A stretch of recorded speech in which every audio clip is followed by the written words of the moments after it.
Vikosi vya Israel vimewaua Wapalestina wapatao 59 kote nchini Gaza.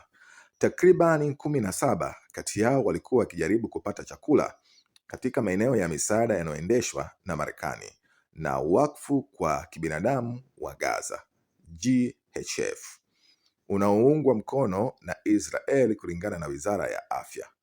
Vifo vya hivi punde zaidi katika maeneo hayo ambayo wakosoaji wameyashutumu kwa kufanyika kama machinjio ya binadamu.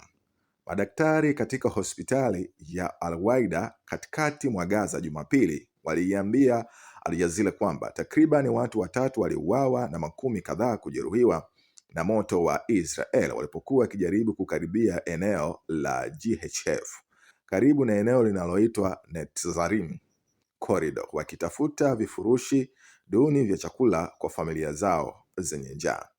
Takriban waombaji wengine 10 waliripotiwa kuuawa na zaidi ya 50 kujeruhiwa kusini mwa Gaza. Wengi wao waliofariki na kujeruhiwa walipelekwa katika hospitali ya Msalaba Mwekundu huko Rafah kulingana na matibabu. Watu wametuambia kwamba jeshi la Israel halikuonya umati wa watu wenye njaa kabla ya kufuatiwa risasi na kusababisha vifo vya raia, aliripoti Tarek Abu Azum wa Al Jazeera kutokea Deir Balah katikati mwa Gaza.